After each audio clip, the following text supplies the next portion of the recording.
Hi, I'm Tim, and welcome to Collector's Guide. In the world of power watches, one brand channels the Ring of Sauron unlike any other.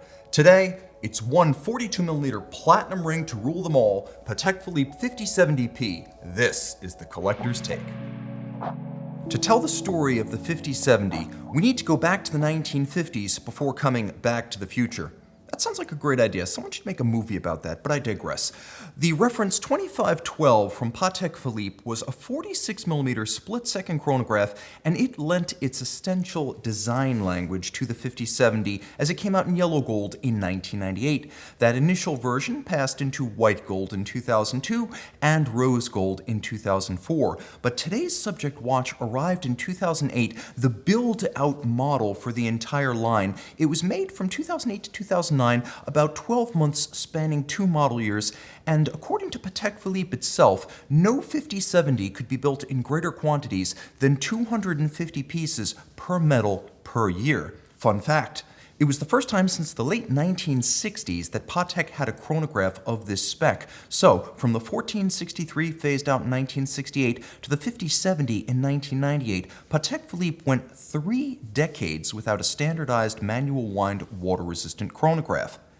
How it looks? Well, do you ever wonder why some luxury watches get fun Italian nicknames? You have the Padalone, you have the Tasti Tondi. Well, why don't we call the 5070 Disco Volante? Because it is a broad flying saucer on the wrist. At 42mm in diameter, but only 12mm thick, it has a huge, almost lugless profile, sitting very much like a flying saucer on your forearm. And the watch is beautifully flawed. Take a quick look at the spacing of the registers on the dial. That represents the size of the 27mm movement inside. Instead, to hide that disparity between movement and case size, Patek uses a triple-stepped pagoda-like bezel and several concentric scales, including a tachymeter on the dial, so you don't notice how tiny the movement is. Now, the standout feature of this watch is its aesthetic. This is what won the hearts of collectors the world over back in 1998. We have a tachymeter scale, which is great for gauging the speed of a race car, but for everyone else, it just helps with the sizing disparity between movement and case. We have, at 6 o'clock between the lugs, the customary top Vesselton diamond, which lets you know this is a platinum Patek Philippe watch. Like me at the prom, it has no date, and the dial is better balanced for that detail.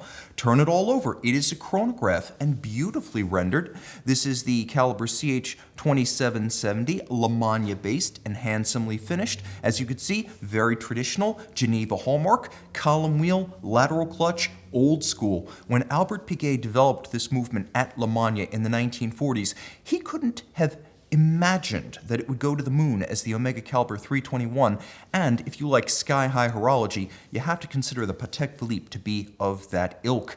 Now, there's a lot going on. An 18-karat white gold set of hands and numerals, a beautiful and subtle contrast on an explosive sunburst blue metallic dial.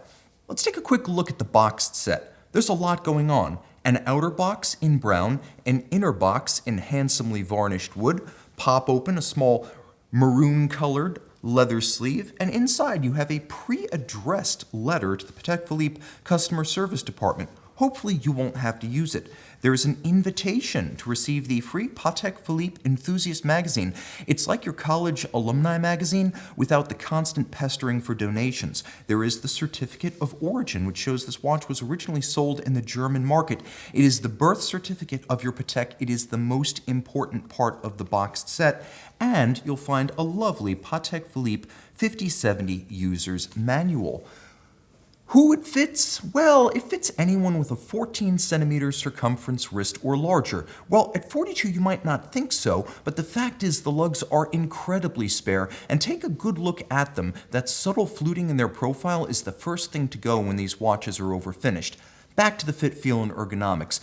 Because the watch is only 48.4mm across the wrist, it will fit on a smaller forearm. It is deceptively wearable. I would even go so far as to say a lady with an oval wrist could pull this off. It's going to be a bit big, but it's going to be Panerai big, which is to say oversized but very cool. Who should consider this watch? Well, people with a budget. Consider that a rose gold 5070 is going to cost you about $90,000, and the platinum model over 200 grand. You've been warned. The classicist. We've got so much to love here. The imagery of the 1950s, the La Manna movement, the handsome saucer-like case, and yes, the rarity. I mentioned earlier that 250 of these watches could be made per metal per year, but most enthusiasts believe that fewer than 200 of the 5070P were crafted. If you already have the yellow gold, the rose gold, and the white gold, complete the set. The platinum is the one you need. Alternatives to consider. Fun fact. On Wikipedia, the black market price of a kidney is listed as $160,000. That still won't buy you this 5070P, which is going to list for over 200 grand. The good news? There's the Vacheron Constantin 47192. Launched in 2009, it uses caliber 1141, which is based on the same La Manna Bausch as the Patek. The Vacheron is 42 millimeters in diameter. It could be a body double. And at $38,000 to $43,000 pre-owned, it is a huge discount off of the 5070P. Breguet Classique 5287. What is it? Well, launched in 2013, it is a 42.5 millimeter rose gold or white gold column wheel lateral clutch chronograph using caliber 533. What's that? You guessed it. It's the La Manna 2310 again.